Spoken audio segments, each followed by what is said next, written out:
Hola, soy María Camila Núñez, soy historiadora y amo los cómics porque los cómics son buenos. Hoy estamos en un capítulo muy especial de Los cómics son buenos porque tenemos a un invitado a quien admiro mucho, Gerardo Vilches, desde Madrid. El día de hoy vamos a estar hablando de Spider-Man o Spider-Man, como le dicen en España, porque pues nos encontramos que a los dos nos gusta mucho el personaje y pues bueno, hace rato quería hacer algo más sobre Spider-Man, además de la reseña de Far From Home. Entonces acá vamos a estar un ratillo hablando sobre este personaje y vamos también a comentar un cómic de Peter Bagg que se llama El Megalomaníaco Spider-Man, que se publicó ya hace rato. ¿Tú tienes el año ahí, Gerardo? ¿Te acuerdas bien o exactamente o no? En primer lugar, saludarte, Camila. Muchas gracias por darme esta oportunidad. Estoy encantado de estar en tu canal y además estar para hablar de Spider-Man o Spider-Man, ¿no? Nosotros en España siempre lo hemos pronunciado mal. No te sé decir muy bien bueno, el motivo es el mismo por el cual pronunciamos mal casi todas las palabras en inglés. Pero esta historia de Peter Buck yo creo que tiene como unos 20 años más o menos, una cosa así, 20, 21 años, sí, sí, sí. Ok. Bueno, y también vamos a estar mirando como una pequeña editorial que también hizo a una revista que se llama Comics for Comics, que es básicamente el man diciendo que odia a Spider-Man. De hecho, el texto se llama Spider-Man Sucks, que Ujú. es como, bueno, Spider-Man apesta, lo odio por siempre. Y pues es la misma persona que Marvel termina contactando para hacer este cómic. Que bueno, como todas las cosas en la descripción del video les dejamos el enlace para que vean tanto el cómic como la carta, el Twitter de Gerardo, en fin, todo lo que siempre les dejamos. Entonces, como para ir calentando, me gustaría pues que empezáramos a hablar como de unas cosas muy como introductorias a ese amor por eh, Spider-Man. Pero bueno, primero, antes de entrar en el tema, pues aprovechando la cosa de las traducciones y la pronunciación en España de cosas en inglés, pues un chiste así muy universal, o por lo menos para Latinoamérica, es como burlarse de estas cosas, de cómo en España se traducen. Y a mí la que más me ha impactado y la que me parece muy chistosa y la que si tuviera una máquina del tiempo me encantaría ir al momento en el que decidieron darle el nombre de Dan Defensora Ah, Daredevil, pues por la cosa del traje y de la doble D. ujú. A mí ese me parece como el más, uy, pero ¿cómo demonios? ¿Cómo? Pues para mí Dan Defensor Eh, es así como el mejor. Sí, pues la verdad es que no, yo creo que no lo sabemos eso aquí tampoco. Fue un traductor de la primera editorial, o una de las primeras, que fue Vértice, que fue la que empezó a publicar cómics de Spider-Man, Daredevil, todos los demás personajes. Y claro, es que cómo traduces Daredevil, o lo dejarlo igual en un país como España en aquella época en la que incluso lo normal era estudiar francés en los colegios, Ujú. no era una opción, entonces tenían que darle una traducción. Y supongo, claro, una traducción literal, llamarle demonio temerario o algo así, pues es que no cuadraba con la doble D, entonces llegaron a esto de Dan Defensor. Hay otra muy buena también, que es Lobezno, que es Ah, Wolverine, sí, sí, sí, sí, sí. que, pues igual, claro, ¿cómo le vas a poner Carcayú, que es un animal que nadie, o Carcayú o Glotón, es un animal que nadie Glotón. conocía en España? Bueno, pues llegaron a esto de Lobezno, ¿no? Que era como más Ahí, guay. Y ya no sé está. si allá también le digan guepardo. Acá la No, traducción de la serie animada es guepardo, si no sí, estoy mal, que también es pues, como pues supongo que el proceso sería parecido. Vamos a ponerle nombre a un animal que nos parezca así como fiero y como salvaje. cool, sí. Claro, claro. Y la otra que me gusta es la Patrulla X para los X-Men. Ujú. Y Sí, bueno, Masacre para Deadpool. Y bueno, ahí podríamos seguir hablando sobre esto. hay muchísimas muy extrañas. Estrella Plateada, Silver Surfer. Ah, sí, Por, sí, por sí. motivos similares, me imagino. Claro, el surf era algo o casi totalmente desconocido en la España de la época, no era como hoy en día. Entonces, pasaría lo mismo. A veces llegaban a nombres muy poéticos, porque Estela Plateada realmente es un nombre bonito, Sí, y es otras a bonito. cosas muy raras, pero bueno, así son Y las pues, cosas. pues a mí me parece muy importante el comentario que tú haces de, bueno, la prioridad era el francés como lengua extranjera y no el inglés, pues Ujú, también por cuestiones como geográficas y bueno, claro. pero bueno, sí nos ha proporcionado un material de comedia. Sí, el otro día escuché fue la canción del intro de Dragon Ball. Uy, no, es como de las cosas más feas que he escuchado en mi vida. Pero bueno, entonces ya había dicho que a los dos nos gusta muchísimo Spider-Man, Spider-Man. Entonces, bueno, voy a revisar mis apuntes De acuerdo. para, bueno, entonces te pregunto, ¿por qué es tu personaje favorito o pues tu superhéroe favorito? Pues, a ver, yo creo que a todas las personas a las que nos gusta Spider-Man o consideramos que es nuestro superhéroe favorito, coincidimos en una serie de cosas que tienen que ver con la propia esencia del personaje. Spider-Man es una persona llena de defectos. Es un chico normal y corriente, por lo menos en su origen. Luego han hecho muchas cosas con el personaje, pero la base es que es un chaval desgraciado, con muy mala suerte, al que todo le va mal y que un día por un capricho del destino o del azar obtiene poderes increíbles que empieza a usar como lo usaría cualquier persona, ¿no? Para ganar dinero, para tener fama, para obtener todo lo que no podía tener como Peter Parker.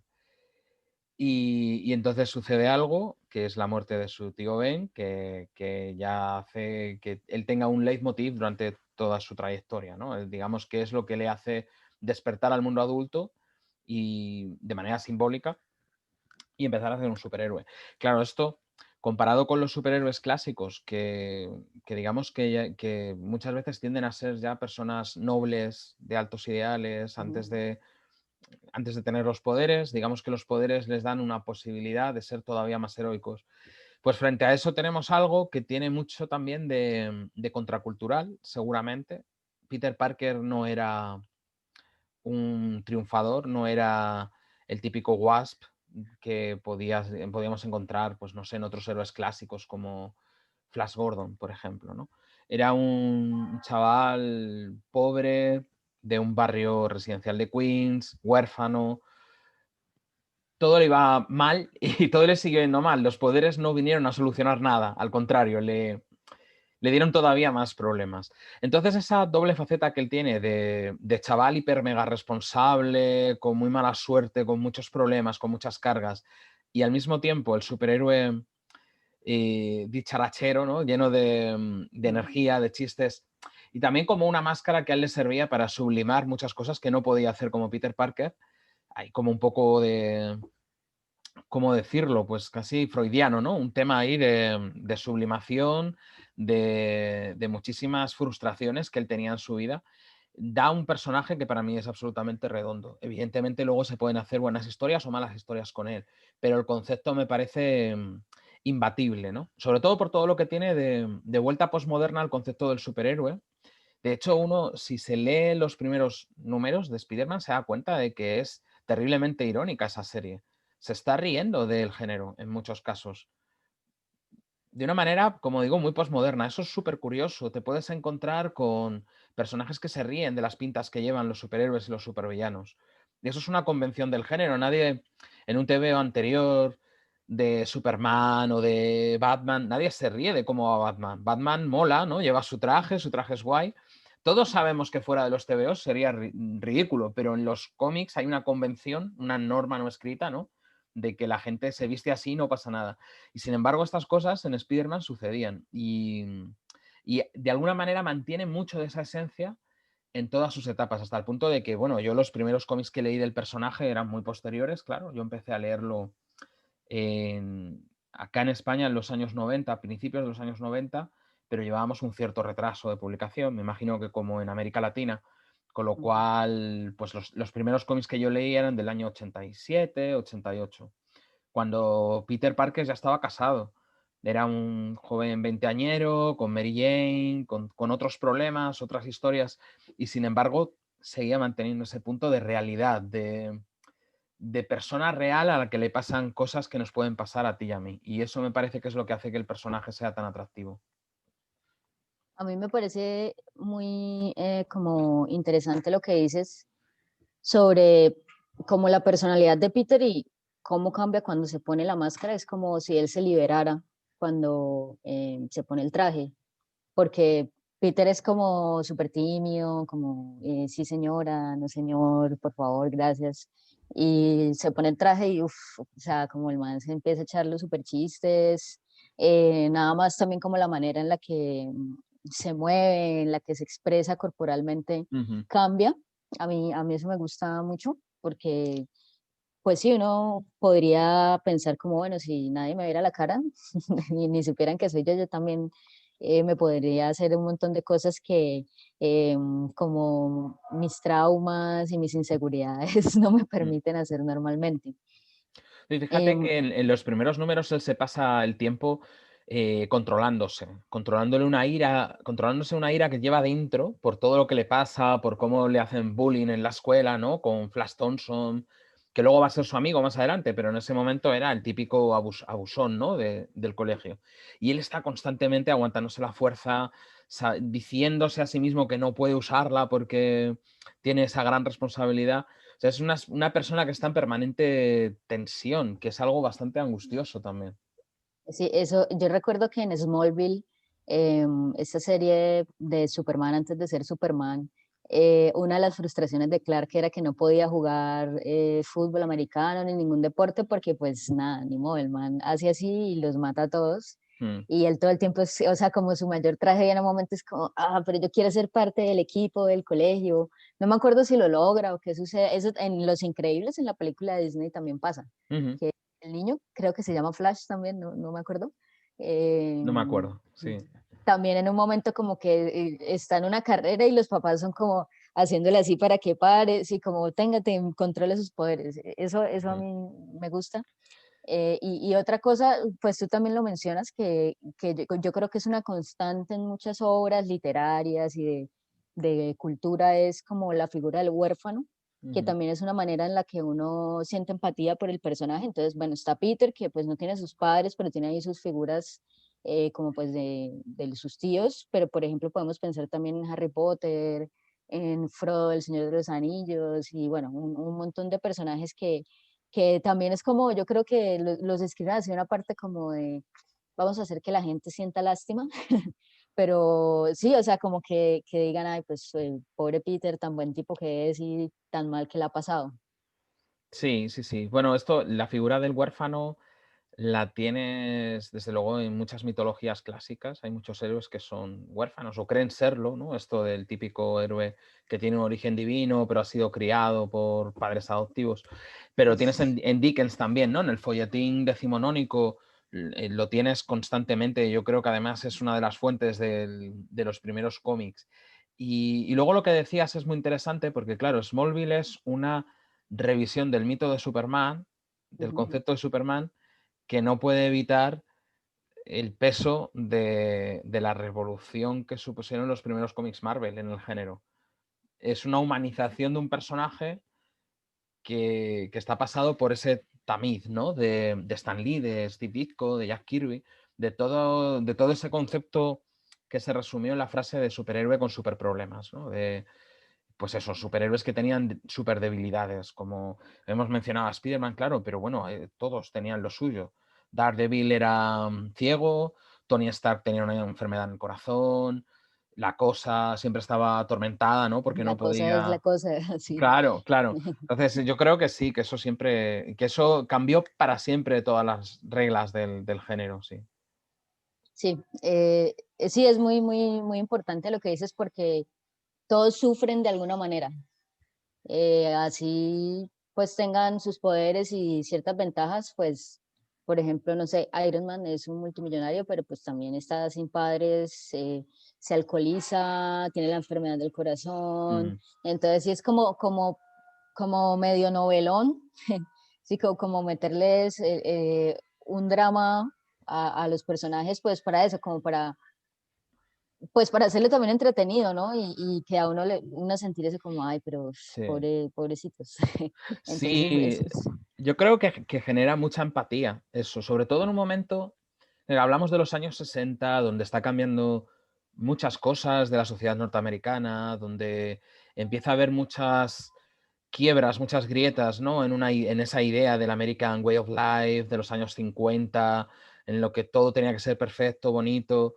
Estamos en un momento extraño, además de la Guerra Fría, el movimiento contracultural está a punto de estallar con los hippies, mayo del 68 después, y ahí lo que la gente quiere son superhéroes con pies de barro, quiere drama, quiere tragedia, mira, por ejemplo, hay otro tema en el que se ve muy claramente en Spider-Man. Spider-Man tarda mucho en tener novia, una novia formal, la típica novia del héroe, como Lois Lane, ¿no?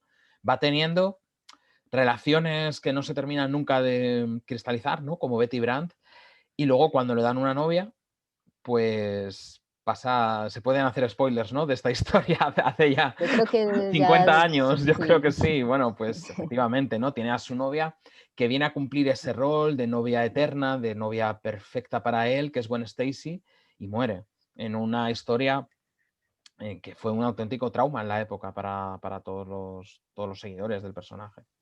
Sí, eso me hace recordar algo muy curioso.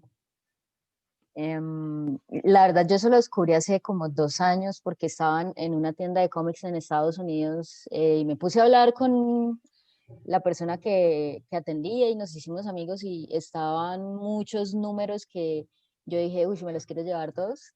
Y estaba Una muerte en la familia de Batman, Ujú. que es cuando muere Jason Todd, pues cuando muere. Y la cosa es que pusieron al público a elegir si se muere o no se muere, que pues es una cosa muy terrible. Sí. Ahí la gente que lo maten. Además ganó el que lo maten. Ujú. Entonces es también como que uno los quiere ver sufrir. Claro. Sí, como que la pasen mal y que así se vuelva más compleja la historia. Entonces yo no sé si hubieran puesto a votar a que se muriera Gwen, yo creo que la gente hubiera dicho que no, Pues porque por puede lo que tú ser. dices, era así la novia perfecta, como listo, ya por fin Peter se va a conseguir a una señora, así como Lois es la señora de Clark, y bueno. Mm. Sí, no, totalmente. Pero son momentos muy diferentes. En aquella época, los lectores de Spider-Man pues serían adolescentes o 20 años como mucho, y si tú te proyectas a ti mismo en el personaje, pues claro que amas a Gwen Stacy, ¿no?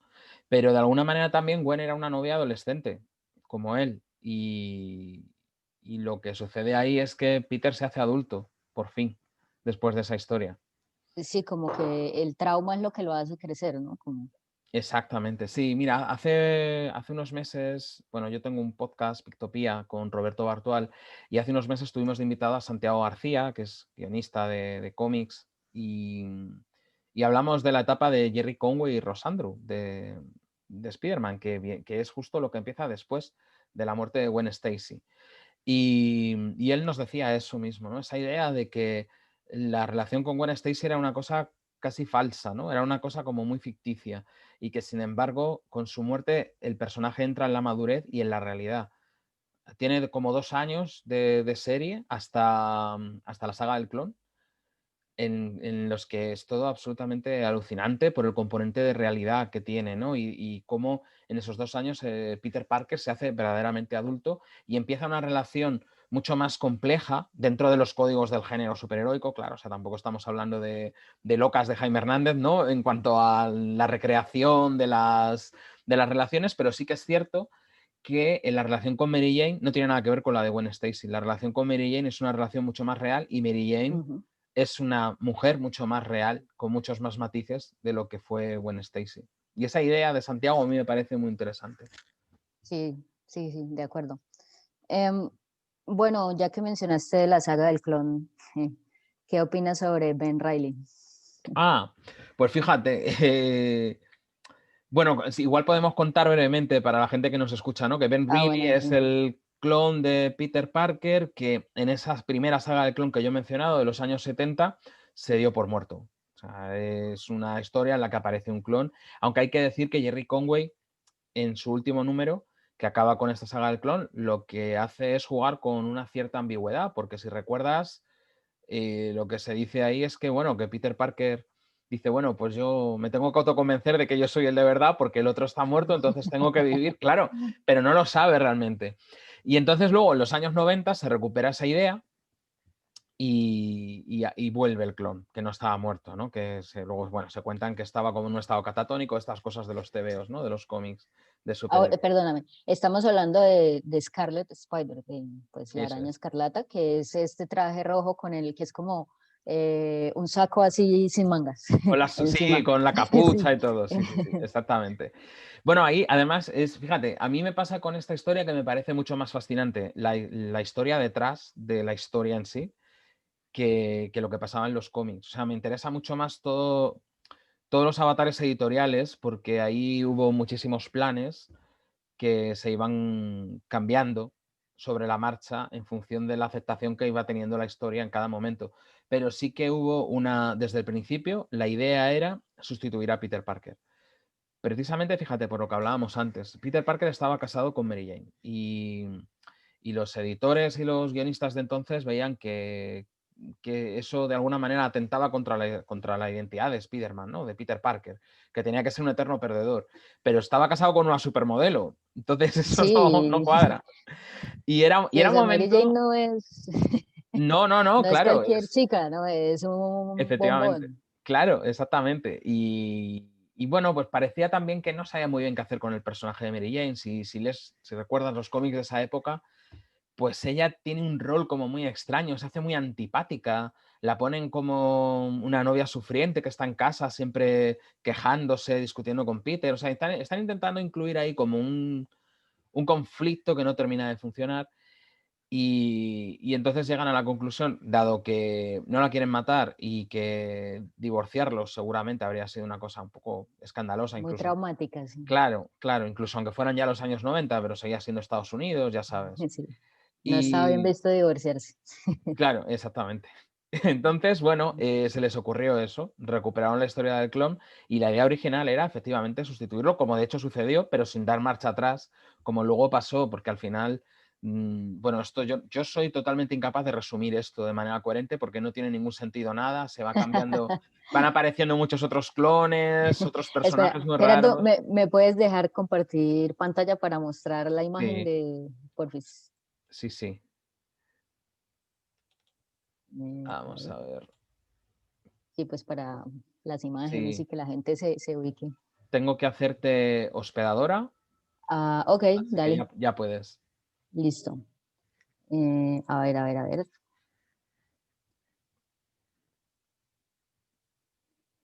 Listo, ahora sí. Bueno, pues ya se Ahí compartió, sí. estamos. Sí, Bueno, ese es el clon del Scarlet Spider del que estamos hablando ahí. Lo voy a dejar ahí ujú. en pantalla para que Gerardo continúe con su idea. Para que nos inspire. Sí, sí, sí. Pues este personaje, cuando regresa, lo hace con esta identidad, pero luego al final, cuando ya digamos que se hace amigo de Peter, llegan al acuerdo de que Peter se retira, se va además no sé si a Maryland o no recuerdo ahora, a trabajar como científico con Mary Jane y Ben Reilly asume el manto de Spider-Man. Pero esto finalmente cambia sobre la marcha por precisamente las quejas de los lectores. Así que al final Ben Reilly muere, demostrando que era realmente el clon, aunque se nos había dicho que no, y Peter Parker vuelve otra vez a ser Spider-Man. Y fíjate, yo en su momento odié la historia. Ben Reilly no Ujú. me caía ni bien ni mal, o sea, es que me parecía un personaje totalmente insípido.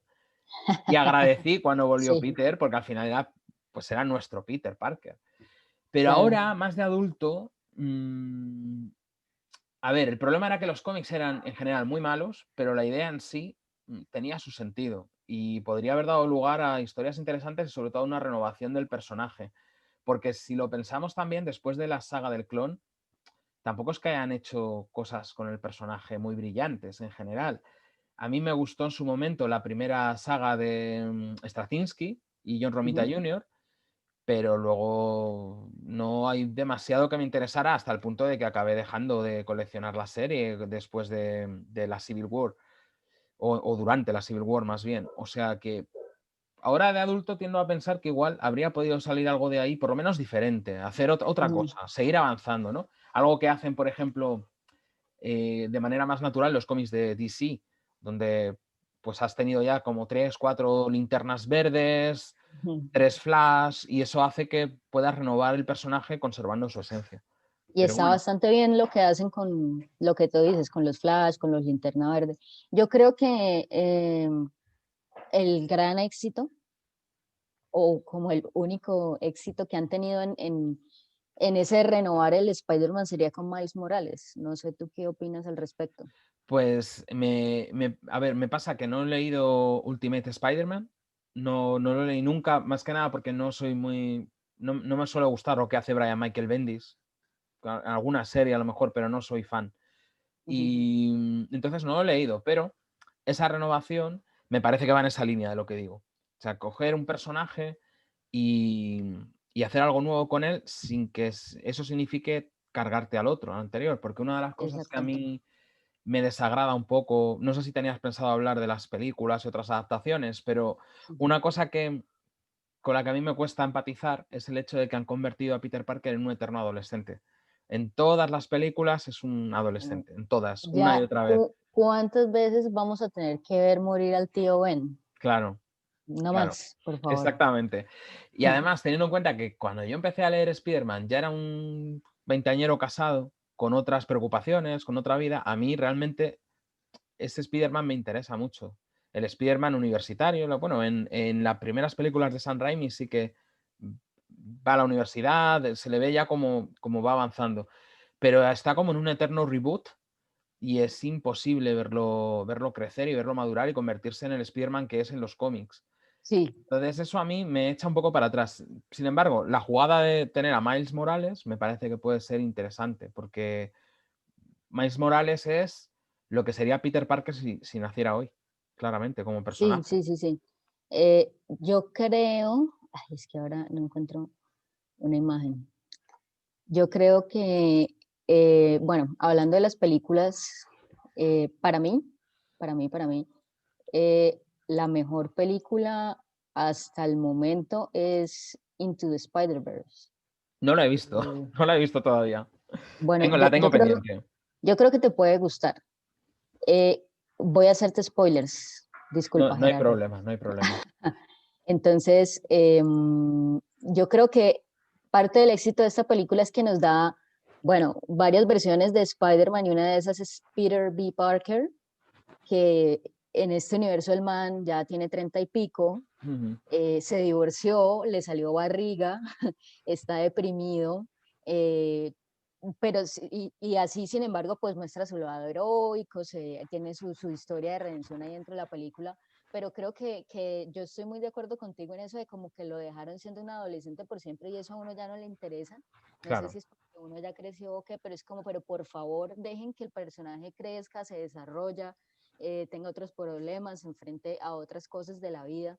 Y yo creo, o pues por lo menos para mí, a mí me pareció genial este personaje de ese Peter, pues ya en otro momento de su vida que no es el que pues está en estas películas, al menos como ahí por siempre, Spider-Man, Teenager.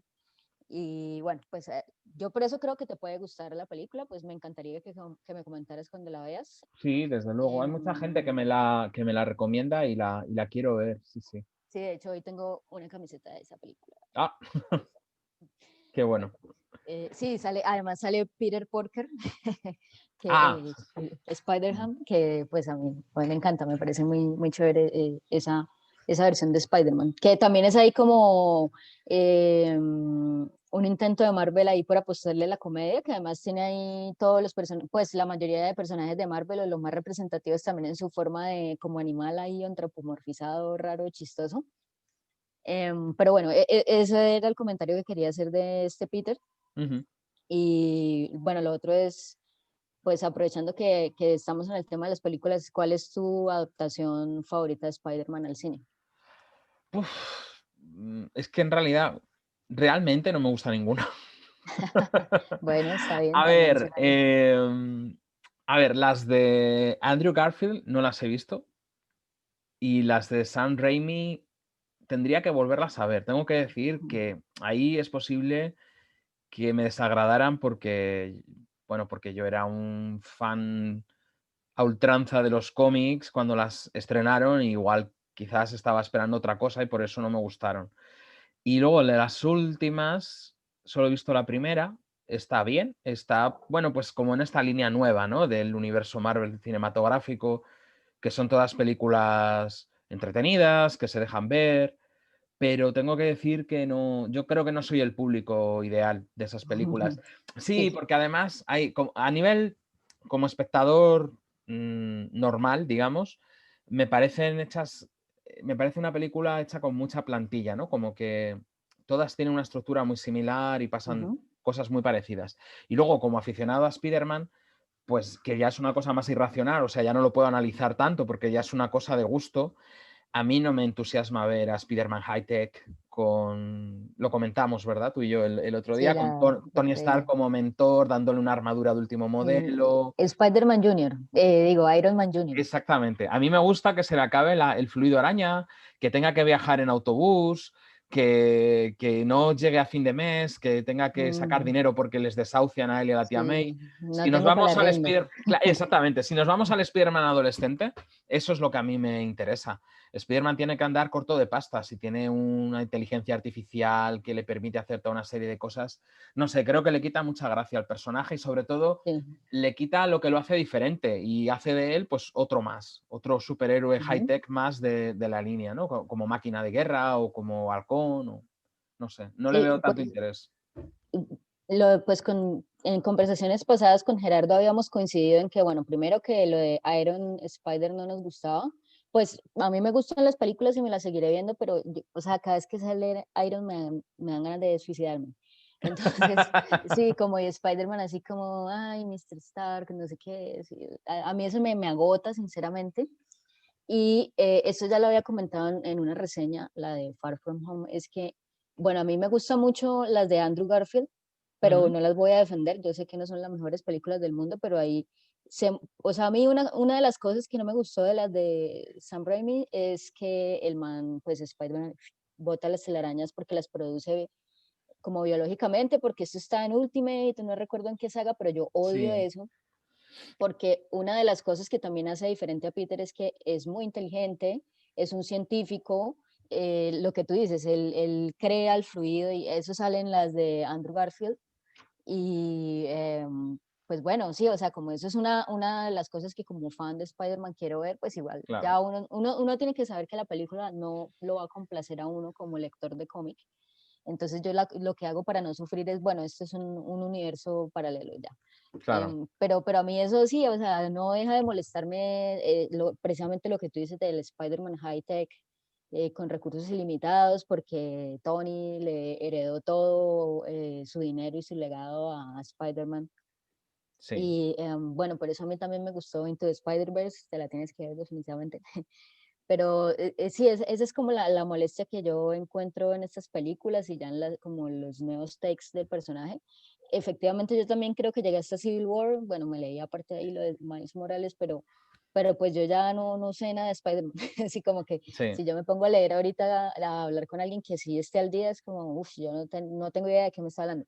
A mí me pasa igual. Sí, sí. De hecho, cuando hablo con gente, amigos, amigas que siguen la serie, me cuentan, les pregunto, ¿no? ¿Y qué está pasando ahora? Yo creo que desde que dejé la serie nunca me han dicho nada que me haga sentir suficiente curiosidad como para volver a leerla. Y no tiene que ver con la calidad de los cómics. A lo mejor los cómics son excelentes o mejores, Ujú. mejores que muchos de los que yo leí, desde luego que seguro que lo son. Pero es una cuestión de cariño al personaje, de empatía, de interés. También tengo que decir que yo no solo he dejado Spider-Man, sino que es verdad que ya desde entonces leí cada vez menos superhéroes. Es un género que a mí, por diferentes motivos, ya no me interesa tanto como antes. Me interesan más otros tipos de cómics.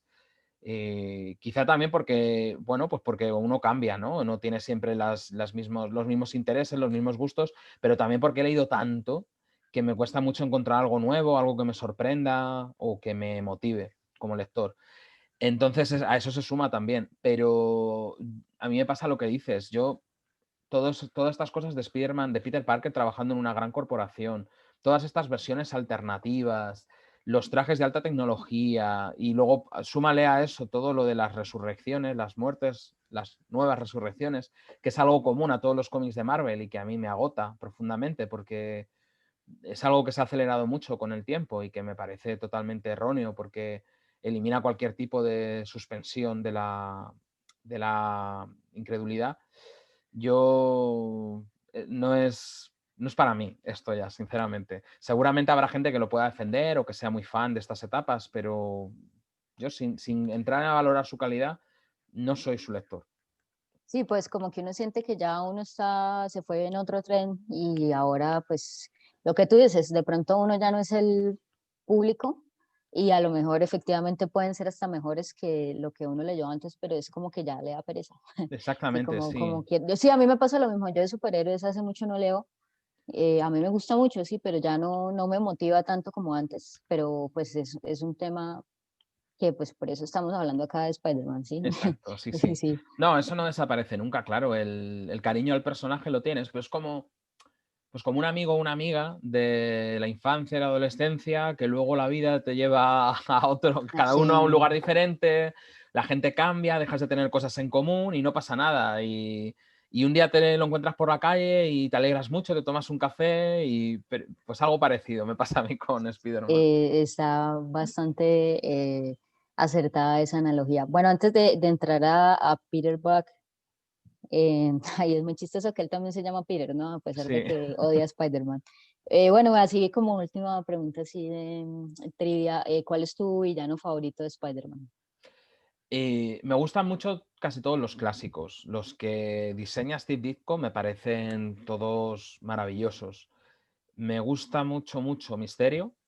El diseño de Misterio Es una pasada, uf, sí, sí. es increíble, sí. Es alucinante y todo lo que tiene de pues, personaje que está entre la magia y la ciencia, que siempre tiene esa ambigüedad, que no sabes quién es, que no le ves, no sabes cuáles son sus intenciones.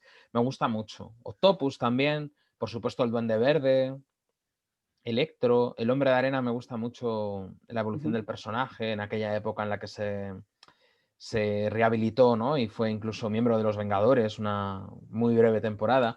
Son personajes a los que les tengo mucho cariño. Curiosamente, los villanos más actuales, más de la época que yo leí, no me gustan nada. Ni siquiera Veneno. O sea, me gusta Mm, fíjate, me gusta el traje simbionte. Me gusta las historias de Peter con el traje simbionte, pero Veneno me carga mucho, quizá porque también en la época, que era la época esta del Grim and Gritty, ¿no? De los años 90, lo utilizaron demasiado al personaje. Era como que constantemente salía Veneno, luego Matanza, estas cosas. Y son personajes que ya me gustan menos, pero todos los clásicos me gustan mucho, la verdad. ok. A mí me encanta Venom. Para mí es mi favorito, pues obviamente que yo soy 10 años menor que tú. Gracias por Entonces, subrayarlo para hacerme sentir muy viejo. ya Gerardo ya es un viejito. Exacto. Es población en riesgo, no mentiras. Está empezando a vivir Gerardo, en realidad, si nos Eso ponemos a es. ver. A mí me gusta mucho Venom, pero yo creo que tiene que ver con que yo vi mucho la serie animada de Spider-Man. Mm, Y no recuerdo muy bien, pero probablemente empecé por la serie y no por el cómic, no me acuerdo, pero es muy probable que haya sido así. Y bueno, y pues él salía mucho en la serie, de hecho, pues como pasa en las historias de los cómics, ¿no? Que a veces son enemigos, a veces se juntan porque es como, uy, no, llegó Carnage y si no nos juntamos, este man nos ujú, traga a todos. Eh, pero a mí hay un aspecto que me encanta de Venom y es que el sentido arácnido de Peter no lo mm, percibe. Y cuando Peter se da cuenta de esto, queda, entra en crisis porque es como, ¿y ahora yo cómo voy a hacer si esto es lo que a mí me ha salvado la vida muchas veces? Y pum, de claro, repente me sale Venom y exacto. no sabía que estaba por ahí. Y es como súper fuerte y la pasa muy mal intentando derrotarlo. Ujú. Sí, no, a ver, tiene muchos elementos, que están bien. Ya te digo que para mí el problema es más bien la sobreexplotación o que luego salieran otros 300 simbiontes diferentes. Pero, bueno, dos cosas quería comentar. Una, la serie de animación de los años 90, que a mí me encanta también, la disfruté mucho. E incluso luego revisando capítulos de Más Mayor, me parece que es verdad que la animación es un poco limitada, pero Sí, a sí, nivel sí. de historias está muy, muy bien. Jerry Conway estuvo involucrado en la serie e hizo guiones y se nota mucho. Sobre todo me gusta la mezcla entre lo nuevo y lo viejo de la serie, porque te hacen como un mix de diferentes líneas argumentales y me gusta mucho. Y luego, Venom tenía una cosa que sí que me gustaba, que es esta cosa que tienen solo algunos villanos de la serie, que es conocer la identidad secreta de Peter Parker. Y Y el man cómo, no lo sapea, como decimos en Colombia. O sea, no, sino como yo la sé y ya, y no me voy a poner a decirle a todo el mundo que sí es como lo que claro, busca el Duende Verde y como exacto. otros personajes. Claro, claro, porque este tiene como ese sentido, es código de honor retorcido, ¿no? Que le hace odiar a Peter Parker, pero al mismo tiempo no quiere que le pase nada malo a la tía May o a Mary Jane. Es súper curioso ese aspecto del personaje. Y a mí siempre me ha gustado eso, los villanos que cambian las reglas del juego. Por ejemplo, también sucedía en la época, en los años 90, con el Puma, que es un villano muy secundario, pero que entonces tuvo una historia bastante interesante, porque este personaje lo que hizo fue descubrir la identidad secreta de Spider-Man, tener una deuda de honor con él, porque le salvó la vida en un determinado momento. Que Y eso entonces, pasa, discúlpame, que eso pasa en Homecoming, con el mm, buitre. Allí es claro, como, bueno, usted me salvó y salvó a mi hija, todo bien, no le voy a decir a nadie que eso usted es. es Spider-Man. Pues algo parecido, lo que pasa que aquí Puma, que es un nativo americano, Thomas Fireheart, lo lleva más allá porque lo que hace, como es millonario, compra el Daily Bugle y utiliza el periódico para limpiar el nombre de Spider-Man y para convertirlo en un panfleto a favor Pro del Spider-Man. personaje, claro.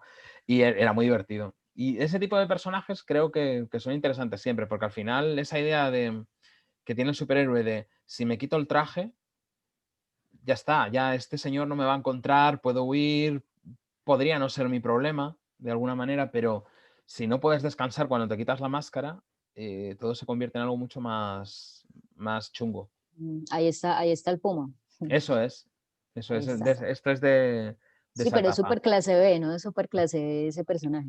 Ujú. Sí, sí, no es, claro, no es de los 10 o 20 villanos más conocidos, pero había cosas muy interesantes en la época con villanos muy secundarios. Por ejemplo, también Jerry Conway hizo una historia muy interesante con Carroña, que es un personaje suyo, creado por él en los años 70. Y bueno, no, creo que no creo que es de Bill Madlow, si no recuerdo mal. No es creación de Jerry Conway, pero hizo cosas muy interesantes con él. Bueno, hay muchos ejemplos. Bueno, ya que estábamos mencionando la serie animada, voy a poner un tema un poco controversial. A ver, Gerardo, ¿qué opina al respecto? Y acá va, a ver. Esto es de Unlimited Spider-Man, que es una Ujú. serie que solo tuvo una temporada, que la premisa es una de las cosas más locas que hay. Yo no sé si tú la recuerdas. No, no la he visto. ¿No la has visto? Ah, No. rayos. Cuéntame, Bueno, cuéntame. la cosa es, si mal no recuerdo, es que eh, hay un planeta que es muy parecido a la Tierra, que es la Tierra número no sé qué, Ujú. y están viajando en una nave espacial a esa Tierra, y no recuerdo muy bien qué pasa, pero Spider-Man como que llega ahí y J. Jonah Jameson es el villano, pero entonces se ponen un suero que los hace como unos mutantes animales. Es muy loco lo que pasa. A mí me gustaba verla, pero aún de niña a mí me parecía como, pero esto está muy extraño, esto, ¿qué tipo de Spider-Man es este? Entonces, y ya luego pues entendí. De hecho, creo que si tienen Disney Plus lo pueden ver ahí. Yo tal vez lo podría ver, pero sí es una versión muy rara de Spider-Man, porque Sí. sí es como, yo no sé qué intentaron hacer ahí, como tal vez sí refrescar el personaje, como poner una historia como un contexto diferente, pero ya hemos hablado de pues que esto no funciona siempre Ujú. y en efecto pues pasó con esta serie de televisión como pasó con cómics, pero entonces un dato curioso es que esto lo empezaron a dar al mismo tiempo que Pokémon y Digimon, entonces la Pokémonía obviamente se tragó la Se serie. comió esto, ¿no? Sí, pues nada que hacer. Ujú. Le dieron descanso eterno a Spider-Man Unlimited. Yo Pero bueno, Yo no la vi, pero el traje es muy parecido al de Spider-Man 2099, que era una serie que no sé si Sí, conoces. sí, sí, Se sí. parece mucho el traje. De hecho, yo hasta pasado mucho tiempo pensaba que esto transcurría en el futuro, pero ya me has dicho que no es exactamente así, ¿no? Que es como un mundo No, es, alternativo. sí, es como en otro planeta. Ujú. Y es como que Venom y Carnage se intentan meter en la nave. Bueno, es una cosa muy loca. Pero ese otro, el Spider-Man 2099 es como, tiene más sentido. Ujú. Y de hecho hace un cameo increíble en Into the Spider-Verse. Yo estoy Ah, acá súper impulsadora de que Gerardo, por favor, sea la película. la veré, la veré. Pero 2099 tiene muchísimo más sentido que la premisa de esta serie y todo lo que es, y además queda como en un cliffhanger, pero esa serie sí, o sea, como le echaron tierra porque contra Pokémon no hay nada que hacer. Claro. Sí, entonces, bueno, ya que pues calentamos bastante sobre Spider-Man, me gustaría que ya entráramos a hablar de eh, el megalomaníaco Spider-Man de Peter Buck. Como les Ujú, dije ahí, les vamos a dejar el enlace para que lo lean. Bueno, Peter Buck es también, pues es un autor de cómics como indie, que tiene entre otras series Hate, ujú. eh, y bueno, yo la verdad no conozco muy bien su trabajo. Yo llegué a él fue porque pues me compré un libro como Infantagraphics de como crítica de cómics y estaba su artículo Spider-Man Sucks. Y bueno, me lo puse a revisar y pues le propuse a Gerardo que habláramos de eso porque es como una cosa muy interesante y muy contradictoria a todo nuestro amor por Spider-Man. Ujú. Sí, a ver, Peter Buck es uno de los 2 o 3 grandes nombres del cómic independiente americano de los años 90. Y cuando escribe eso y luego cuando hace la historia de Spearman que hemos comentado, él estaba en la cresta de la ola, o sea, era el más vendido de Fantagraphics con esa serie que tú has dicho, Hate, que aquí ahí en España se publicó como Odio Odio, sí. y también vendía muchísimo y que era una serie totalmente generacional, ¿no? De la generación Ujú. X, con este personaje, Buddy Bradley, que tenía toda una serie de personajes secundarios, le pasaban cosas normales, pero al mismo tiempo muy locas, muy extrañas, muy exageradas. Era una sátira también de la sociedad americana de la época. Una serie genial, de verdad. Y yo creo que él haga una historia de Spider-Man, claro, después de leer el artículo que tú me has compartido, Camila, pues claro, es que es mucho más divertido todavía. Sí, claro. También, pues él también viene como de este contexto de Seattle, de noventas, grunge, cosas independientes, cosas pues como muy alternativas para su Ujú, momento, como muy, sí, pues como publicar un cómic sobre alguien que vive en Seattle y está en medio de esta cultura grunge en un mundo lleno de cómics de Spider-Man y de Superman, pues es una cosa bien particular. ujú. Ahí está Peter Beck. Bueno, ¿ibas a decir algo? Eh, sí, antes iba a decir algo, pero si quieres lo dejo para después. Si quieres comentar tú el artículo, lo que tú quieras. Bueno, entonces el artículo, ay, no se me fue, ahora no sé, ya listo. Es un artículo que como había dicho al principio sale en Comics, que es una revista sobre cómics. Es así como la editorial que acá está y pues y además ahí con unos dibujos muy chistosos. A ver, acá está Spider-Man llorando mientras le pega al Duende Verde, además. Y básicamente lo que él dice es como no me aguanto a Spider-Man porque primero los cómics de superhéroes no me gustan.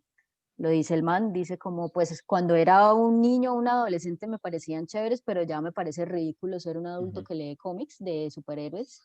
Y como dice básicamente, Spider-Man es insoportable porque todo el tiempo está sufriendo, todo el tiempo está llorando, le pasan cosas súper absurdas que nadie cree, no me lo aguanto, lo detesto, los adultos que leen cómics de superhéroes son unos ridículos.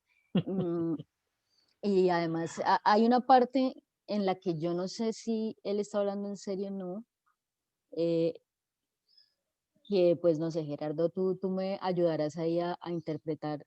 y es que ahora no lo encuentro, pero él dice como que a él le gustaban más los personajes como la Mole, Sí, y no otros porque le parecía que se veían como sisis, o sea, como gays. sí, sí, sí. Entonces, Bueno, para mí, claro. o sea, a mí ese comentario me pareció como, Es un comentario muy políticamente incorrecto, claro. Bueno, hay que entender también que hace a lo mejor 25 años, ¿no? Desde que escribió esta columna. Sí, a ver, pero también él lo dice como un niño, ¿no? Como cuando él era pequeño le sí, gustaban más esos personajes. Y es un perfil muy común el de Peter Buck dentro del cómic independiente, pero es completamente normal. La mayor parte de esos autores leyeron cómics de superhéroes de niños, pero luego como artistas han hecho cosas totalmente diferentes. Lo que más me interesa a mí del artículo es lo que dice de la visión del joven Peter Parker como el joven Stan Lee. Esa proyección que cree que hace Stan Lee y antes lo comentábamos de empezar a grabar, cómo los primeros números en los que Stan Lee dirige los guiones y decide qué sucede en las historias, hay muchísimo drama dickensiano. Y a partir de determinado momento en el que Steve Ditko hace las historias en solitario, aunque Stan Lee sigue firmando los guiones, pues o firman los dos, los guiones los firman los dos y los dibujos los firma solo él, es bien sabido, luego ha habido historiadores del cómic que lo han demostrado, ¿no? Que Stan Lee y Ditko no se hablaban y no. Ditko hacía lo que le daba la gana y enviaba el cómic hecho. Y se ve mucho la diferencia. A partir de la saga del Planeador Maestro, que termina con este número mítico en el que Spider-Man levanta la mole de máquinas que le han caído encima, en esa splash page que de alguna manera se ha convertido en algo muy icónico. Eso es puramente Ayn Randiano, ¿no? Ayn Rand, esta autora tan controvertida, Ujú. objetivista y lectura de cabecera para los libertarios americanos, que no son exactamente, no son derechistas en el sentido facha, ¿no? Allá utilizáis también la Mm, palabra facha, ¿verdad? sí, Pues no, no es eso exactamente, son desde mi como punto de vista. conservadores, pero sí, sí, sí. Pero fíjate, son conservadores que sin embargo están a favor de todo tipo de derechos para minorías, defienden el matrimonio libre, igualitario para las personas LGTBI. Bueno, pero eh, habría que investigar qué opina Ditko al respecto, por ejemplo, de ese tema. Pues opinaba. Claro, claro. Bueno, también evidentemente yo hablo de los libertarios actuales, habría que ver Sí, en sí, su sí. momento, ¿no? Pero él sobre todo era objetivista. En aquella época, cuando Ujú, estaba haciendo Spider-Man, él estaba empezando a leer a Ayn Rand y todas estas cosas. Entonces él consideraba que los héroes tenían que ser proyecciones puras y ujú. de una fuerza, ¿no? Porque lo que había que hacer era aspirar a ser eso, ¿no? A ser seres perfectos, independientes, que no dependieran de nadie, de la sociedad ni del Estado. Y claro, el Peter Parker de Stan Lee era todo lo contrario, era, era un personaje totalmente, pues lo que dice Peter Buck, ¿no? Es significativo también que el propio Peter Buck es libertario y es Sí. objetivista, bueno, no, quizá no hasta el punto extremo de Steve Ditko, que no sé si sabes que luego hizo fanzines muy locos sobre el tema. El, por ejemplo, el personaje así por excelencia del objetivismo Eso es, Ditkiense sería Mr. A, ¿no? Que es eso también un es. man muy de las cosas son o lo uno o lo otro. Eso es. Y Blanco-negro, no hay grises morales, ¿no? Que es justo lo ujú, que introduce Stan Lee en las historias de superhéroes. Es muy curioso eso. De hecho, hay una historia, que yo no sé si será cierta o no, acerca de que discutieron porque Stan Lee quería que el Duende Verde fuera Norman Osborn, que hacemos otro spoiler, ¿no? Un poco de la serie. Porque precisamente lo que quería era folletín, era eso, ¿no? Novela en el sentido dickensiano del término, ¿no? Entonces sí, que fuera el padre de su mejor amigo y Steve Ditko no quería eso porque decía que eso era completamente inverosímil, que lo objetivo era que fuera una persona totalmente desconocida porque estadísticamente era lo más probable si eso se diera en la vida real. Entonces ese claro. tránsito del personaje con pies de barro, lleno de defectos y como casi como progresista, ¿no? Podríamos decir, al personaje objetivista es muy interesante en esa primera etapa hasta que se va Steve Ditko. Luego ya volvemos otra vez a recuperar, Stan Lee vuelve a recuperar el control del personaje y vuelve un poco a esa senda, aunque lo actualiza también, lo convierte en un joven triunfador El Peter Parker que dibuja John Romita no tiene ya mucho que ver con el de Ditko, ya no es un chaval del que todos se ríen, sino que es un chico guapo que va a la universidad, que sale con una chica guapísima, que tiene su grupo de amigos, ya no se meten con él. Cambia mucho el personaje. Pero los Ujú. últimos números de Steve Ditko son muy interesantes porque es un Peter Parker que ya no hace bromas, que está constantemente enfadado, que suelta discursos políticos encubiertos constantemente. Hay un número muy bonito, bueno, muy bonito, muy divertido, podríamos decir, en el que se están manifestando los hippies en la universidad.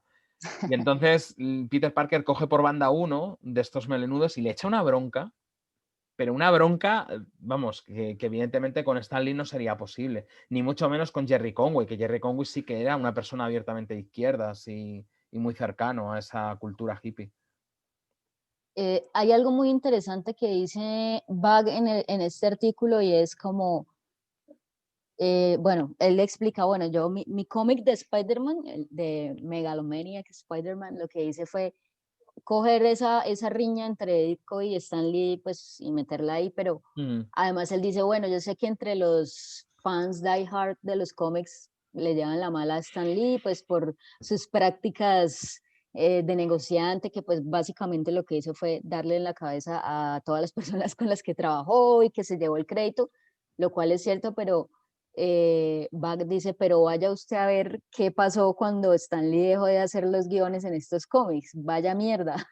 Sí, sí, todo el mundo lo puede odiarlo, pero pues el man era muy bueno en su trabajo y en la concepción de negocio y en cómo puedo hacer un cómic atractivo ujú. y en qué es lo que la gente quiere leer, que me parece muy interesante porque yo soy de las que ve a Stan Lee y le da acidez de una vez y tiene que ir a tomarse el Gaviscon y esto.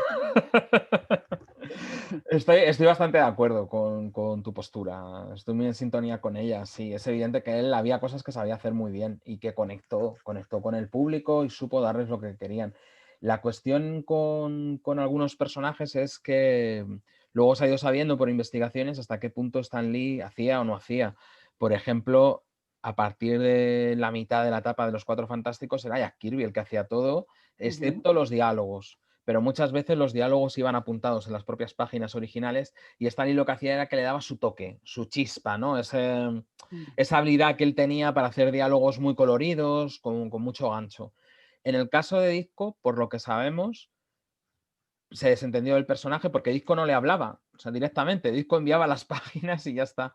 Y se ve mucho, es muy, muy evidente. Cuando lees la serie completa, esa etapa que son, no sé si eran como 40 números, una cosa así, ahora mismo no recuerdo. Es súper evidente el momento en el que Stan Lee ya no tiene nada que ver con lo que está pasando ahí y es Ditko el que está tomando el control. Yo creo que hay una entrevista muy larga en video que le hace Kevin Smith a Stan Lee y creo que es muy importante que él mismo se concebía como un publicista. Él decía, o sea, yo quería ser publicista y en efecto él pone en práctica como ese amor que él sentía por la publicidad. Como Ujú, pues acá estamos haciendo una cosa que a todos nos gusta y tal, pero nosotros necesitamos vender. Sí, o totalmente. sea, nos podemos divertir, pero que nos llegue plata. Él Entonces, crea muchas sí, cosas a nivel de publicidad, de empresa. Por ejemplo, esa idea del Valpen. El Valpen no era una cosa real, no estaban todos allí trabajando en la oficina codo con codo, cada uno estaba en su casa. lo que Y tú él, sin dices, embargo, cada uno, yo hago los dibujos y se los mando y usted claro, mire a ver qué le escribe ya. O al contrario, yo escribo un ujú, guión y usted mire a ver qué hace y ya, pero no me hable. eso es. Y eso lo apunta Peter Buck en su texto que dice, em, me olvidó lo que iba a decir, tenía la idea súper clara y se me fue. Ah, bueno, dice como el mejor personaje que Stan Lee creó fue el mismo Stan Lee. Y sí, o sea, como ese es el verdadero éxito de Stan Lee, no ni Spider-Man, ni los Cuatro Fantásticos, Sí. ni cuando fue editor en Marvel, sino lo que la gente cree que es él. Ujú. Bueno, y Y yo fíjate creo que hasta. él se empezó a creer también ese Stan Lee imaginario. Sí, sí, sí. A mí, fíjate si me parece acertado lo que dijo Peter Buck en ese artículo, que después hemos visto mucho más. Eso ha ido a más, porque Peter Buck no podía prever en lo que se iba a convertir Stan Lee a nivel de figura pop con las películas, No, con esos no. cameos que hace siempre, que los fans esperan. se ha convertido en una figura, pues eso, Sí, pop. la gente llorando su muerte y Claro, sale el claro. Funko Pop de Stan Lee y bueno, Eso es. Y Peter Buck, sí, aún sin haber visto nada de eso, ya fue capaz en los 90 de escribir ese texto diciendo, sí, bueno, muy, sí, ujú, la tenía muy clara. ujú, Bueno, ahora entremos a hablar ya de el cómic, porque pues yo creo que es muy interesante. Acá está la portada, que además es, hay un dibujo parecido de Steve Ditko en su estudio, sí, ahora la es busco. cierto. Ujú. Pero bueno, acá está Spider-Man completamente deprimido, que pues es esa crítica mayor que le hace al personaje, como no, pues qué pereza este man todo el tiempo sufriendo y sufriendo como explícitamente. Y yo creo que es muy chistoso verlo porque pues a uno le gusta, pero uno entiende también eso, así como que ser fan de algo no quiere decir que uno no lo pueda ver críticamente. Y pues a mí me encanta, esta es como la segunda página, que es ahí como Peter, sí, como abrazándose al mismo y llorando, como mi vida es un chiste, estoy sufriendo todo el tiempo. Y algo que Peter Buck menciona es como que, pero ¿por qué no le puede contar a sus seres queridos que es Spider-Man? Sí, como que él mismo se jode la vida complicándose solito. Y, por ejemplo, esto y acá, pues su novia es, como tú decías, la perfectísima Gwen Stacy, lo cual me parece como una elección muy diciente a que sea Gwen y no Mary Jane. Ujú. Sí, Sí, entonces ahí, claro, porque él sí, lo que sí. hace aquí es algo que no se puede hacer en los cómics originales, que es que los personajes envejezcan con el paso del tiempo. Entonces Ujú, vemos, básicamente lo que vemos son tres momentos, ¿no? El pasado, lo que era el presente en el momento en el que él hace bueno, no, porque son los años 80 en realidad. Vemos los años 60, los 80 y luego el futuro, cuando él ya es sí, sí. un tipo que está, ya no tiene pelo y está retirado y todo. Y es muy divertido porque lo que hace es coger esa esencia del personaje y la retuerce de una manera muy sarcástica, como potenciando el sentimiento de culpa y la obsesión por el control que tiene Peter Parker. Y luego otra cosa también, que vista desde cierto punto de vista, es bastante terrible, que es la red de mentiras que crea para proteger su identidad secreta, que le mienta a todo el mundo, incluyendo a sus seres queridos. Y hay cosas muy chungas en ese sentido. ¿Tú recuerdas a Debra Whitman? No.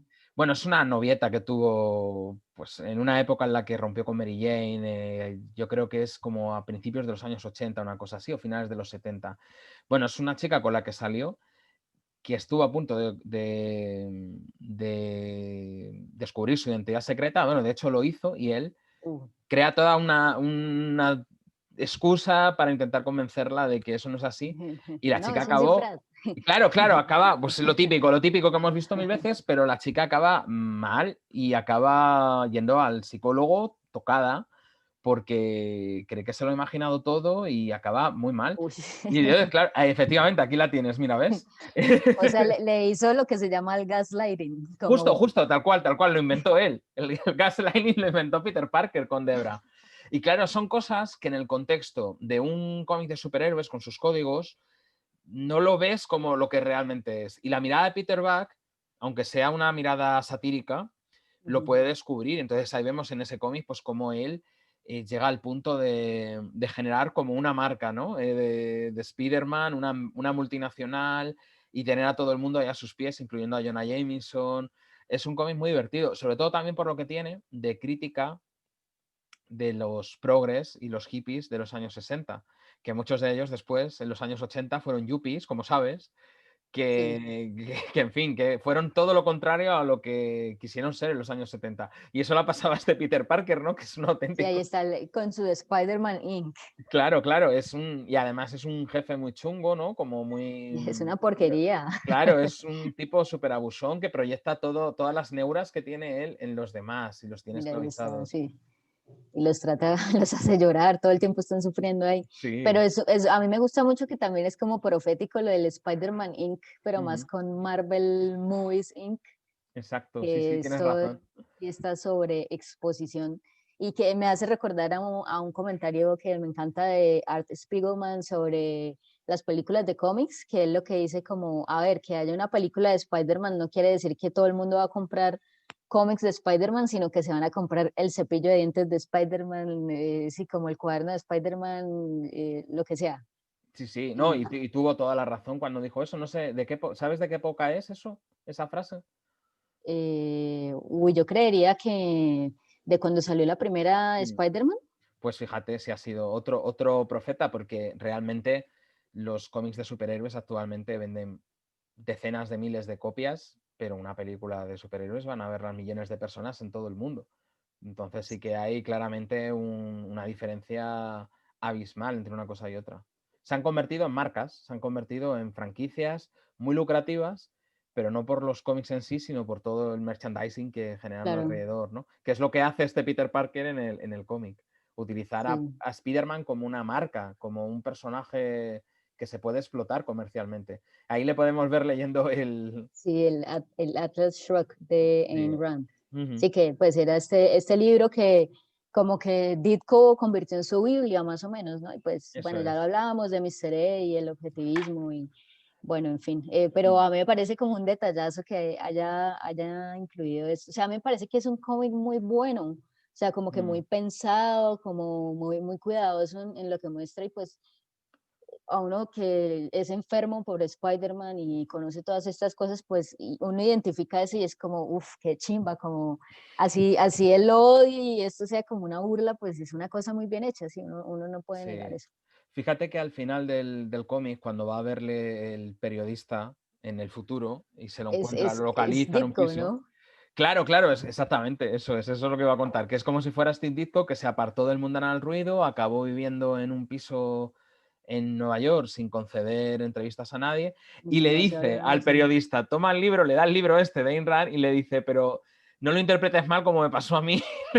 Es muy gracioso también esto. Claro, Peter Buck, ya te digo, habla con conocimiento de causa porque él mismo es también, ha leído a Ayn Rand y es también libertario. O sea que es un cómic con muchas capas y muy, muy interesante. Sí, ahí está el periodista que menciona Gerardo yendo allá como al Sí, estudio que sí, que ahí fue como ya Ditko se encerró ahí y nunca más volvió a salir. eso es. No Yo creo concedía que entrevistas jamás. Hay un no. documental de dos De la periodistas que BBC, intentan. ¿no Sí, es? sí, sí, que lo intentan. No, bueno, no sé si es de la BBC, pero que intentan localizarlo y lo más que llegan es a. Encuentran dónde vive, lo llaman por el portero automático, se escucha un poco la voz de Disco ahí distorsionada y les acepta, les deja subir y les recibe porque luego cuentan que estuvo encantador, educadísimo con ellos, pero no quiere salir en cámaras. De hecho, vamos, de Steve Ditko se conservan como tres, Tres cuatro fotos. fotografías. Sí, sí, es Ujú. un personaje muy, muy particular. Sí, pues él decía como pues yo quiero es hacer cómics y ya, no me importa nada más. Ujú. Y terminó haciendo los cómics que quiso, así nadie más lo leyera. Sí, hacía Que- fanzines, tenía un editor que de alguna manera pues, se convirtió en su mecenas y le iba editando estos fanzines. Yo he visto algunos, tengo compañeros que los compraban en su momento y Uf, son, no. no son narrativos en realidad, son como contar ideas suyas a modo casi de ensayo gráfico. Bueno, tienen su interés a nivel formal, pero claro, son ideas muy, muy pasadas de vueltas, claro. Son a nivel político, te llevas las manos a la cabeza con cada página. Acá quería poner esta página del cómic que es Peter peleando con todos sus enemigos y al final reflexionando como, bueno, pero yo ¿por qué hago esto? Sí, como a mí qué me pasa que acá me están, acá a mí me encanta la penúltima viñeta Sí, que él hace el chiste estilo Stan Lee de, sí, que no sé, hay quien le pegará a Octopus, no sé, como no lo cómete sabemos. mi puño y el uy estaba súper rico y en la cabeza como, uy, ¿a quién estoy engañando? Me Esto destruyó le ha hecho como, daño, si claro. la mandíbula, como esto no Em, es sano, ¿qué, Me qué hace me mucha pasa? gracia que digan, no, no tengo seguro médico. Claro, es un problema cuando te están pegando constantemente. Sí, Sí, como en la cara, como en la vida real, Spider-Man ya no tendría dientes. exacto. Sí, Sí, sí, sí. sí. Y, bueno, y esta otra página también me encanta, que creo que es la que le sigue a esa, que es, le dice, que dice como, no, yo ya no quiero hacer esto. Y Octopus como no, por favor, no, porque si no mi vida tampoco tiene sentido. O Claro. sea, si no, ¿qué vamos a hacer todos los días si no es intentar matarnos y lo mismo de siempre? Y sí, como básicamente siempre nos pasa lo mismo. Sí. Bueno, es también es una mirada, también como muy irónica, ¿no?, sobre el género, y tiene toda la razón. O sea, en la vida real, un supercientífico como Octopus, con una inteligencia totalmente privilegiada, si quisiera lucrarse y robar dinero, lo podría hacer de formas mucho más sofisticadas que poniéndose el traje, los 4 brazos mecánicos y atracando un banco. Podría hacer cualquier tipo de fraude que quisiera Sí, o claro, como lo desviar que él quisiera. fondos de Claro, investigaciones. claro, claro, claro, lo que él quisiera. Y sin embargo, pues todos acaban disfrazados pegándose con los superhéroes. Entonces, bueno, claro, es una mirada muy desmitificadora que precisamente por eso no gustó a los fans, claro, en su Sí, momento. sí, yo supongo que los Die Hard fans encontraron esto hasta ofensivo, Claro, como, claro, ay, pero es que totalmente. usted no entiende, no sé, sí que, pero pues Totalmente. yo desprecio esa posición de es que yo soy fan, entonces yo no voy a criticar y voy a amar absolutamente todo lo que salga sobre este personaje o sobre este autor o lo que sea, Ujú. porque pues yo creo que sí hay que consumir, pero como críticamente, sí, como ya Sí, lo había dicho.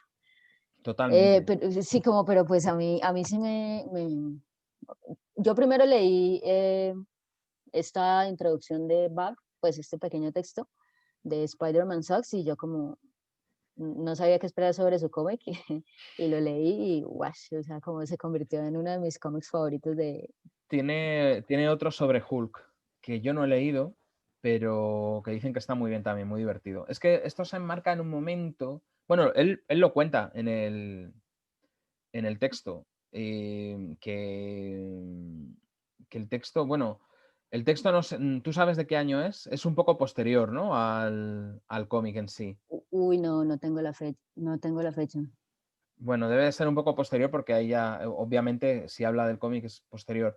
Pero se enmarca en un contexto en el que Marvel, como él cuenta, estaba en un momento económicamente muy delicado y estaban intentando todo tipo de estrategias para reflotar las ventas.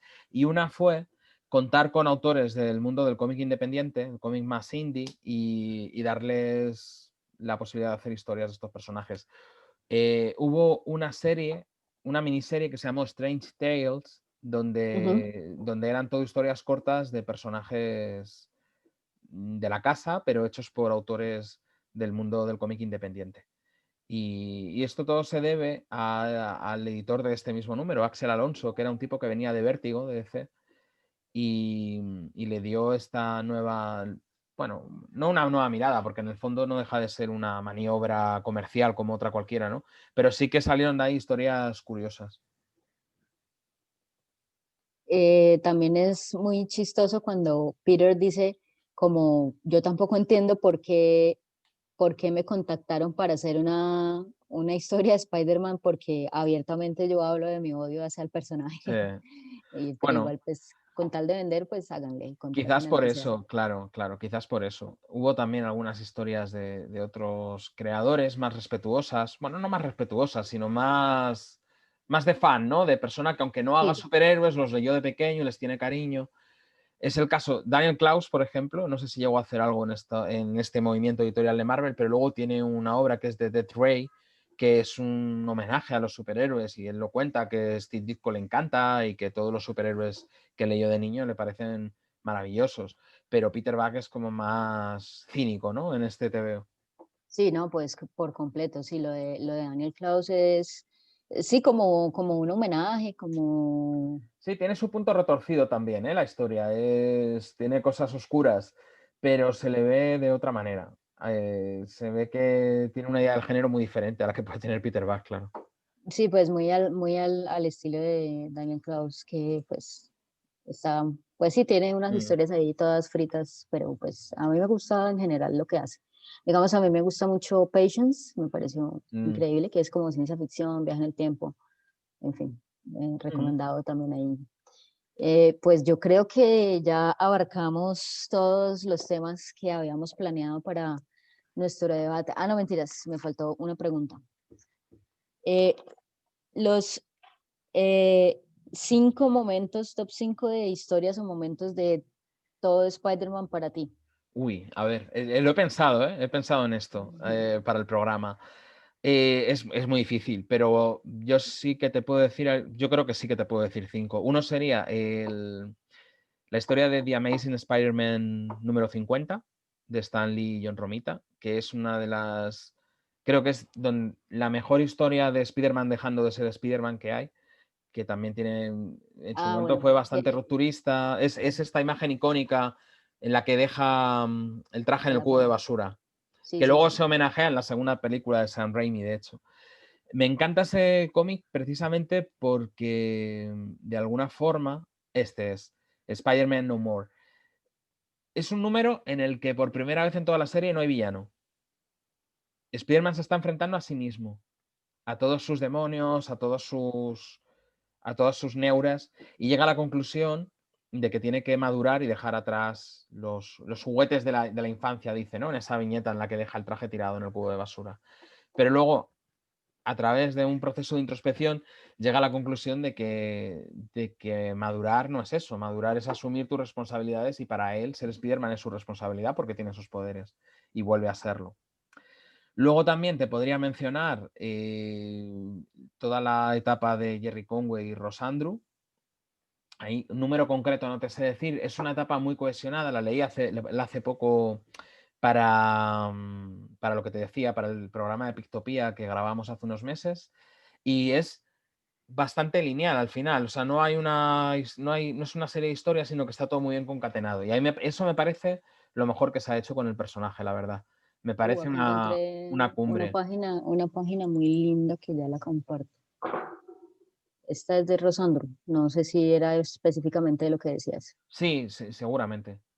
Yo Ah, todavía no, pero yo todavía no la veo. Estoy viendo la portada del número 50. ya, sí, ya voy, ya voy.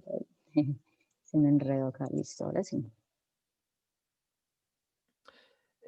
Sí, sí, esto es de esa etapa, que es una de las primeras apariciones de Tarántula.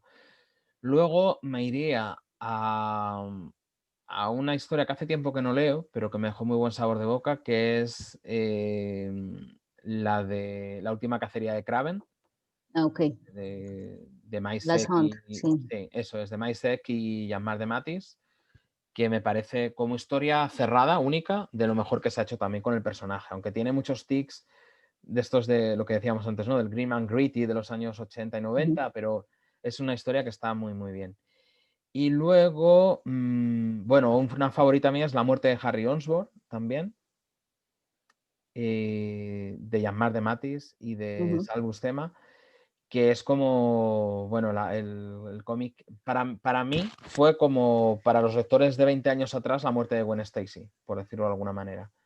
La muerte del gran amigo de Peter Parker, que además se había convertido en su enemigo porque había retomado el manto del Duende Verde, y me causó un gran impacto. Yo leí esa historia con 15 años o una cosa así y me dejó profundamente marcado. A ver Te si di- es esta, discúlpame para Es mostrarte un, el The Spectacular Spider-Man número 200. a ver si, creo que tengo esa imagen, sí, sí es de esa. Sí, exacto, esta es la página final. Además, son Ujú. dos páginas al final totalmente mudas. Y Sal Buscema ha contado que en origen tenían texto, pero cuando De Matis vio las páginas que hizo, decidió quitar los bocadillos y dejar solamente el dibujo para que ganara fuerza. Pues está bien fuerte esa última Sí, página. sí, sí, sí, es una página muy, muy emotiva, porque es como el fin de una época. Y te he dicho 4, ¿verdad? Creo. Sí, sí, sí, sí. Pues te diría también de la primera etapa de Stan Lee Steve Ditko. Te puedo destacar muchos, pero quizás me quedaría con la primera aparición de Misterio, que tiene todos esos componentes ahí. No me voy a repetir, que ya lo comenté antes, pero tiene todos esos ingredientes del personaje que me fascinan. Y además tiene ese punto irónico, posmoderno, como de metaficción, ¿no? De ser consciente de que eso es un tebeo, de un cómic, y que todos los superhéroes van vestidos de forma absolutamente disparatada. Esa historia es de mis favoritas también de esa etapa. Eso es esta. Me encanta. Y todo el tema, ahora que lo veo ahí en la portada, ¿no? Esta cosa de que Misterio se haga pasar por un psiquiatra que intenta hacer creer a Peter Parker, bueno, a Spider-Man, que está loco. Me parece fascinante. O sea, son una serie de ideas absolutamente locas que me encantan. Sí, sí. Me gusta mucho acá lo que dice en la pantalla de lo hicimos. Hemos creado el más Claro. grande villano para Spider-Man. Sí, sí, eso, bueno, en todos los números decían algo parecido, ¿no? Todos los números era el mayor villano, pero en este caso, como decías tú antes, ¿no? También el diseño del personaje con esa escafandra en la cabeza, los ojos, es extrañísimo, parece salido de un cómic de terror psicodélico, más que de superhéroes, y es Sí, pues hay interesante. en un documental de esto sobre Steve Ditko, creo que ese es de la BBC, no me acuerdo. eh, Hablan en un momento de pues su trabajo en Spider-Man y en Doctor Strange, Ujú. que dicen como, bueno, estamos en los 60 y esta persona está dibujando esto, tiene que vivir en LSD todo el día y como que no se imaginaban que Steve Ditko era como súper conservador y como no le importaba nada de eso, sino solo dibujar y ya. Entonces, Exacto, sí, sí. pues ahí Pero también está como la genialidad de su trabajo, totalmente. Mira, el tema lisérgico está también presente en Jack Kirby, que también con los tiene colores páginas. ácidos que Claro, él sí, sí, usaba. no, tiene y un montón de elementos que son propios de esas visiones, ¿no? Que se tienen con el LSD y sin embargo tampoco tomaba absolutamente nada. Hay que tener en cuenta también que tanto él como Ditko eran señores ya hechos y derechos. Sí, sí, sí. Tenían, bueno, Ditko no sé, pero Kirby tenía ya los 40 años cuando empezó a hacer esas series y Ditko no llegaba, pero vamos, tampoco era un chaval, tenía 30 y muchos, que en la época era ser un señor. No es como ahora que Exactamente. somos jóvenes eternamente. No, En los claro. 60 con 30 años eras ya padre de familia o tenías edad de serlo y tenías que ser una persona hecha y derecha. Sí, acá es que quiero compartir una imagen de Ditko. Ay, no, eso no era lo que quería hacer ya. No, de Jack Kirby. Ujú. Como pues de toda, tiene también ahí como no recuerdo qué personaje es, como un Galactus, así también en este estilo así súper colores ácidos, psicodélicos y pues bueno, sí, lo que tú decías, ellos eran ya unos señores que Mm. no les interesaba nada nada de Nada, estos nada. temas y que ya nada que ver, pues sí, pues ese era el ejemplo que quería poner. Bueno, no, pues yo creo que ahora sí, ya llegamos al final de los temas que pues estuvo muy entretenido, la pasé muy bien hablando de Spider-Man contigo, pues Lo por todo mismo digo. tu conocimiento y todo, pues muy chévere, pues espero que nos sigamos encontrando para hablar de cómics, porque la pasé de maravilla y te doy las gracias por sacar el tiempo para estar acá con nosotros. Y pues Nada, nada, gracias un a las placer. personas que ven los videos y ahí ya les dejamos la información de Gerardo para que vayan y chismoseen todo lo que hace. Pues nada, Camila, muchas gracias a ti por invitarme. También me lo he pasado muy bien y nada, repetimos cuando quieras. Listo, entonces nos vemos en la próxima. Y recuerden suscribirse al canal de YouTube, Instagram, Facebook, Twitter, todo. Gracias. Hasta pronto.